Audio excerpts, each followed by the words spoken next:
Okay, so like my plan, I did opt to portage around the strongest of the rapids. I'm kind of in damage control mode for the boat in my mind. I would call this trail not easily wheelable. All right, enough's enough. I'm done letting this frustrate me trying to wheel my stuff through here. It's just, at this point, it gets too rough. It's not that it's not wide enough, it's just so many rocks, roots. The trail is just a footpath to this spot. This is what they call Big Eddy. So there's some quick water that comes down, and then this is where you put in, and there's a little bit more right over there.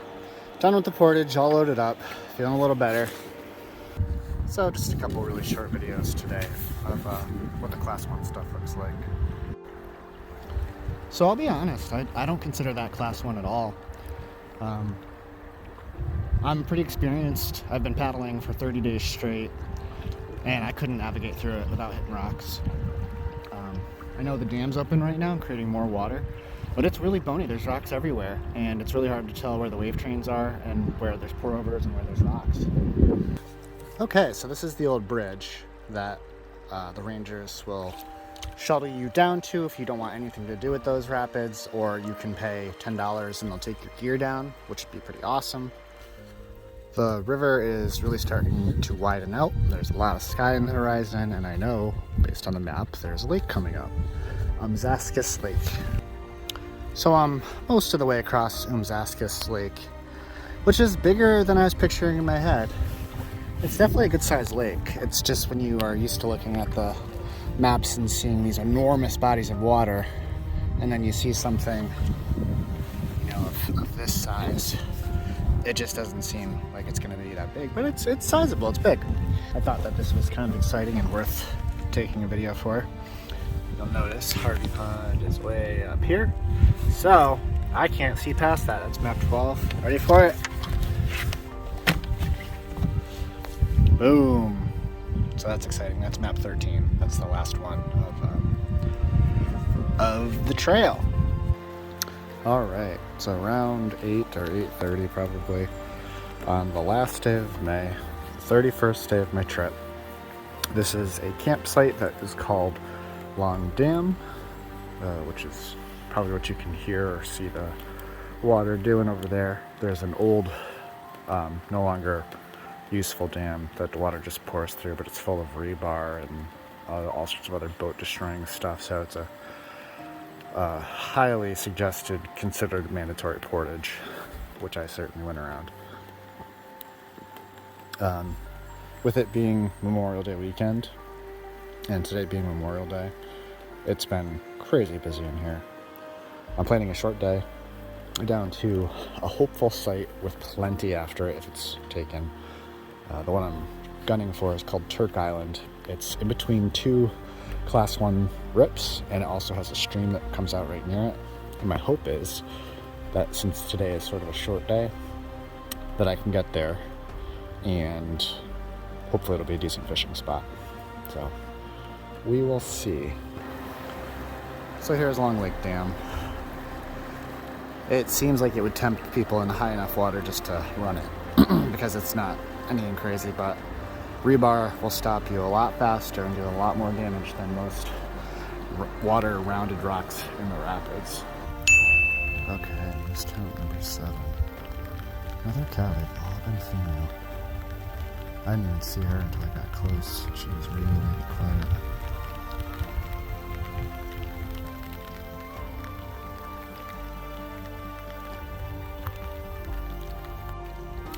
So when I was skimming the guidebook over a week ago, I got to a section that mentioned, like, if you're a Tolkien fan, which immediately got my full attention because I certainly am. It mentioned when you are entering Round Pond, there'll be some Dutch elm trees, which are some trees that were in the Shire in the filming in New Zealand.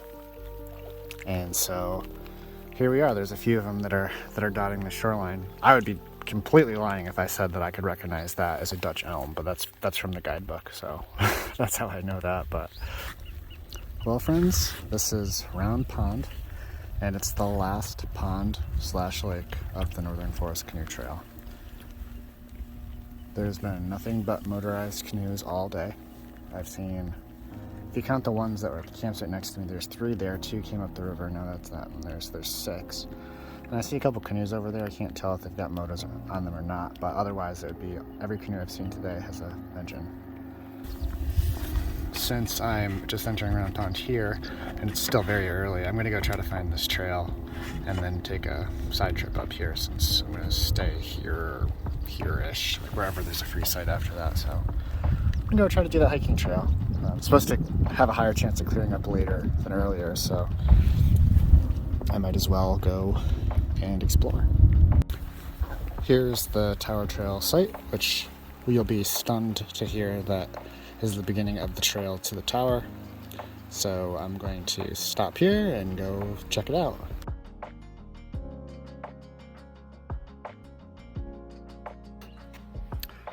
Here's the fire tower. So it's really nice up there. I can't tell if it's probably locked, I would assume. But unlike many fire towers, it gives you a warning climate and risk sign, not a no trespassing thing. And you can see we're on Round Pond Mountain, my bad. And then I don't have good enough eyes to read that from here, but my crazy camera on my phone was able to zoom in, and it talked about please close windows when departing. So again, not a no trespassing sign. Yeah, I'm feeling bold.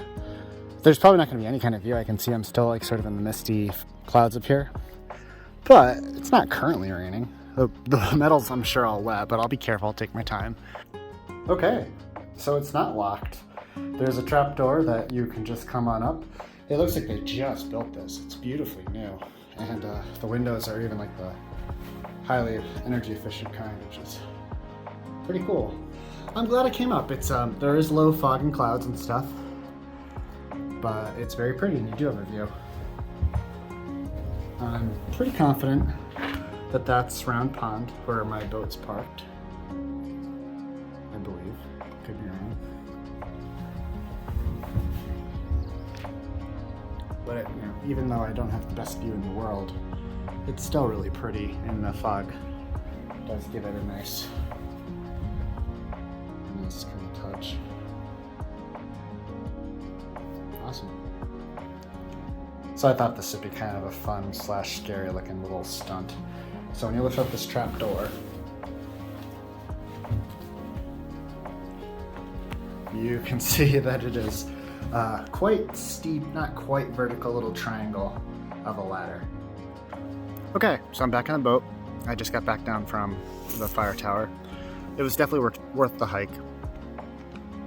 And so the ranger said that some people get service up there. I didn't. I was going to make a phone call home to try to surprise my wife, but unfortunately I didn't get any service. So it was not the main reason to go up there. I wanted to check out the fire tower, and it was a bonus to find out you can go up in it. So in the process of that, it's gotten a little bit nicer out. It's still very overcast, but it's not currently dropping water on me. I'm going to go see if the spot that I was hoping for is vacant and take it. Otherwise, I'm going to continue downriver and find a spot. All right, so a bit of fortune. I just went through the top part of the Round Pond rips. They were quite fun. You can see that they're still kind of finishing up right there, which is moving water, which is why I wanted to stay at Turk Island. The main reason is on the map it shows a Class 1 rapid above this site, and it shows a Class 1 rapid below this site, and it shows a stream coming in from like, over in there somewhere, which are 3 different things on paper that I would think that fish would like. So I'm hoping that today will be sort of my fishing day. It's only 1:30 in the afternoon. I was hoping this spot would be open even before I left my house.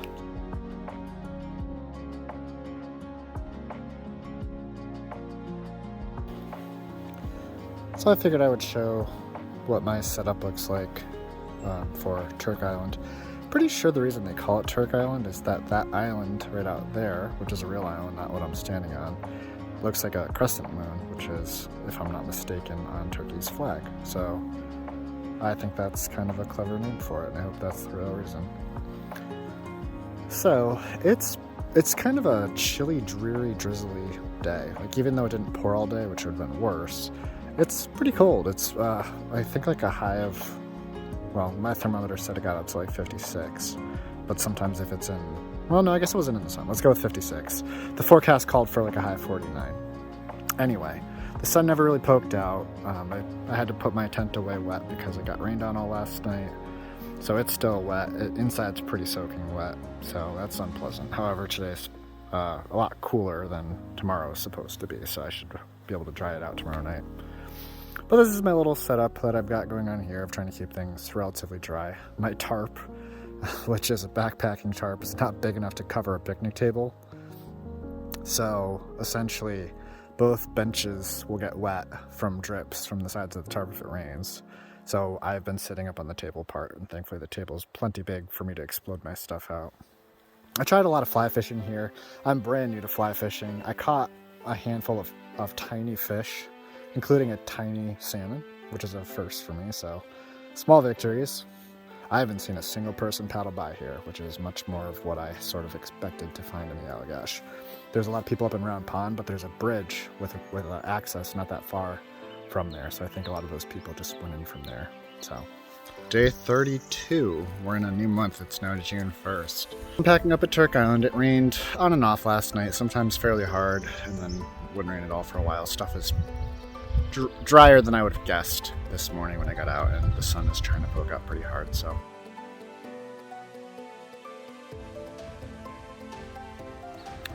off in the distance you can see the flag. That must be Mashad Farm Ranger Station and an unlisted Class 1 rip.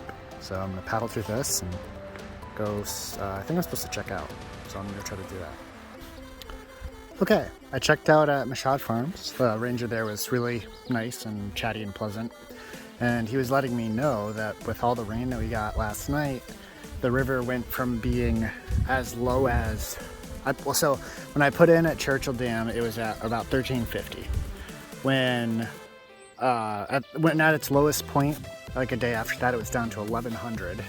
And then after all that rain, it jumped back up to 1700. And then with all the watershed coming in from all the brooks and stuff, he said that he guessed it's up to 1900 right now. So it's the highest the water has been in the last couple weeks for sure. So that's fortunate. I was just chit-chatting with him, and he was saying that in the last 3 years, like 3 people have accidentally gone over it, which is insane because it's considered Class 5 plus, and I wouldn't be surprised. I didn't ask, but I wouldn't be surprised at all if some of those people did survive it. So that's pretty nuts. He was also telling me, just like the other ranger did before, that they had to go out and rescue some people from Chamberlain Lake that went out and got themselves in trouble with too much wind, and they used he said they used a Garmin InReach, which is the thing I carry. And it still took 45 minutes later to get the rangers out to him and save him. But he said that the conditions are so bad that they likely would have died if they didn't actually call for emergency help via satellite tracker, because there's no cell service to speak of there. So kind of crazy.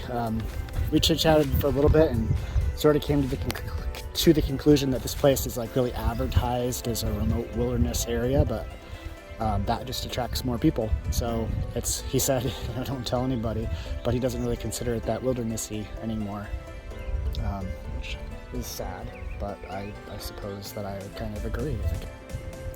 Here it is, the very top of the water racing down towards the falls. There was a warning sign on the river left. There's a signed takeout over here on the right. And I am not going to be some dope that accidentally goes over a Class 5 plus 70-foot waterfall. Therefore, I'm going to go take out at those stairs and portage around like a normal, sane person.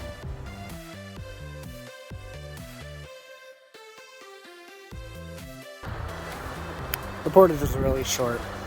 Probably would have been easier to not bother trying to wheel it, but I did anyway, so. Big old wave train there. Gets kind of gorgy, lots of foam and swirling eddies up there. So I'm going to go walk along the base of this over to that point and see if I can get a better look at the waterfall.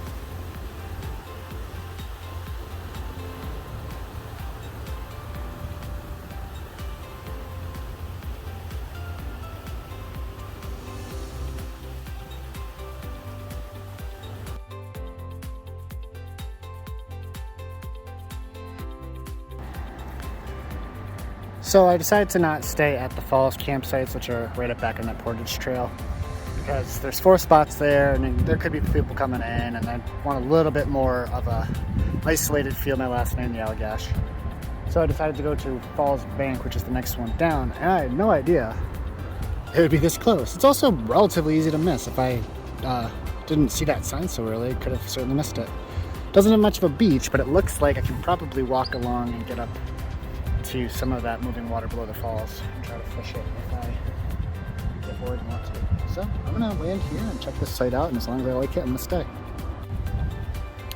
Well, it's pretty tiny, but it's all I need. So there's just a little path with some evidence of moose. Falls Bank. And this is it. So just a little bit of grass. Picnic table. Looks like they're going to be upgrading it shortly. That's all you got. And then even the privy's super duper close. I guess let's call it quaint and convenient.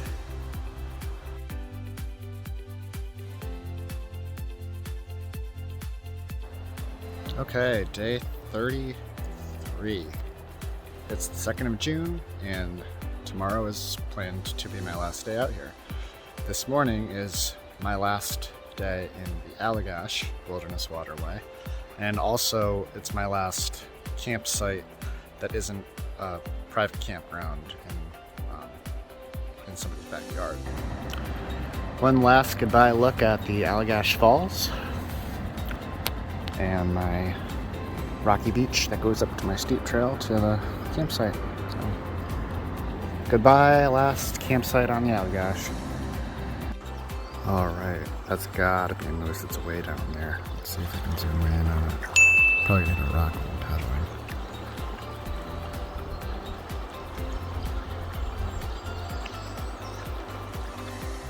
Coming up, we've got the McGargle Rocks, which is the first actual quick water listed on the map of the day at Class 1. I can certainly hear it. There's a lot of water going through it. The map talks about this being named after a man who was working a log jam that got killed down here. Apparently these rocky areas, like especially this spot, would cause lots of log jams, and then the loggers would have to go out on the logs and try to break them up, and it was very dangerous, and a lot of people lost their lives in here. These are the Spring Brook Rapids, which are another Class 1 rapid. After these, the river appears to go a little bit more mellow for the next roughly 3-ish miles until it goes through the Twin Brooks Rapid, which is listed at Class 2, which is the last Class 2 of the trip, unless you hit the St. John's with very high water, which I don't expect to. And at those Class 2 rapids, the Twin Brook ones that are roughly 3-4 miles from here, where they start, that's the end of the Allagash Wilderness Waterway. So, yeah, I guess you could call this the second last rapid in the Allagash. These are the Gray Ghost Rocks, which the story goes that there was frequent log jams here as well, and somebody passed away trying to break up the log jam, and later on it was claimed that people, or a person, had seen his ghost sitting on one of these rocks over here on the side, so that's how this section got its name. Alright, there it is. That's the last rapid of the Allagash and the end of the Allagash Wilderness Waterway. So that's Twin Brook Rapids. It's listed at Class 2. There's a lot of water through it, so it was actually less technically difficult than a lot of the really bony Class 1 stuff. But there's a lot going on, and it's pretty long. It starts around that corner, so it was fun. I enjoyed it. There's a sign that I was trying to stare at. It's over on that gravel slope that you can't see from here, that as I got closer I could tell that it was saying like leaving Allagash Wilderness Waterway, but all the other signs had been like danger, something ahead, so I was kind of staring at it more than I probably needed to be as I was trying to avoid rocks too, but I didn't hit any. It was fun. Well, this is it. I'm entering the last river of the Northern Forest Canoe Trail to St. John's. So I just passed under this big bridge after going through the short but fun Casey Rapids and passing through the very small town of Allagash. So I'm entering St. John's. I've got somewhere in the neighborhood of another 11 or 12 miles to Pelletier's campground, which is the goal for the day and the last night of the trail. So the St. Johns River is enormous compared to the Allagash. It's much bigger than I was guessing it would be. In my mind, because I found out it was really low last summer when I was hoping to do this trail, I pictured like pretty narrow, sandbars everywhere and that kind of thing. And I guess there are little low islands and stuff, but I just went through the first class 1 rapids that were up around that corner. They look like nothing from here, but there's so much water that when it comes through a constriction, you have these really big standing waves. And there's not a ton of rocks, but there's a lot of water churning around. So after all of the bony, high maneuvering rapids of the Allagash, that felt completely different. So there's only 2 more labeled sections of any kind of actual quick water, like rapids I should say, until I get to Pelletier's. So we'll see what those are like.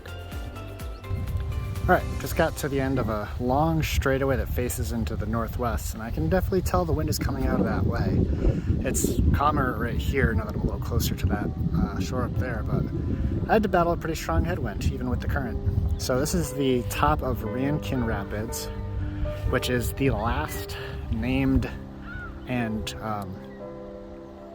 listed, like it's the last rapid that is shown on the map with the little rapid icon. There's probably some more quick water today and the last day, but nothing that's actually deemed a true rapid. So here we are, last official one at least of the trail.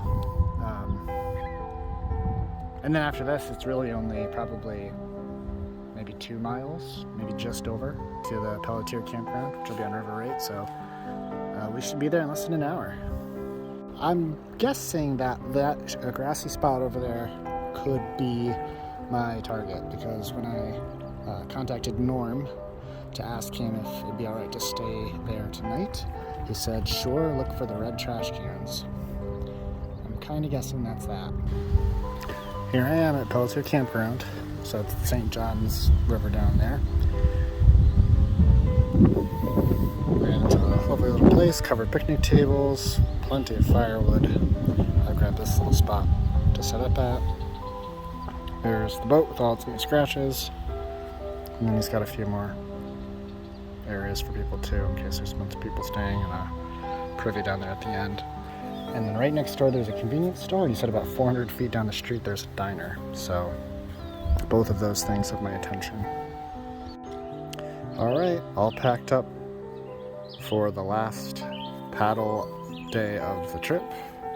So I'm leaving Pelletier's campground much later than I originally planned. My wife's coming up to meet me, and she wanted me to have service while she was packing last minute stuff in case she couldn't find anything. So she is pretty much settled. She'll be leaving shortly, I hope, and that means that I can hit the water.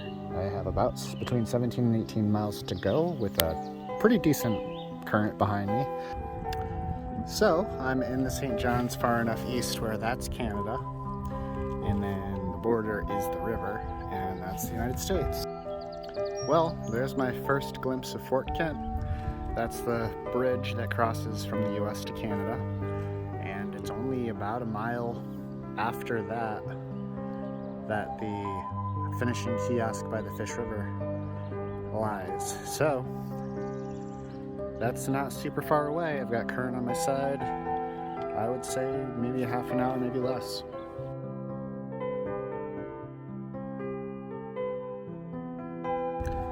Here's the Fish River, which looks like it's got a fair amount of water in it. You can see it's really close to the bridge. And then, if I'm not mistaken, I think that little boat ramp right there is kind of what I'm looking for.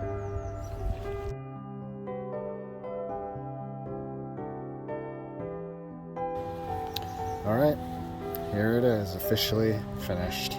34 days, 30 days. What a trip. It was fantastic. I would certainly do it again, although admittedly the next time, unless I'm with another purist that really wants to go upriver the whole time, I will probably do the whole shuttle luxury thing. But yeah, I've had a great time. It's supposed to start pouring now, so I got out of the water just in time, but I still had to walk over to the local motel, so I'm probably gonna get a little wet. But very glad to be here. My wife and dog are on their way to come pick me up, and it's gonna be fantastic to see them. What a journey it's been.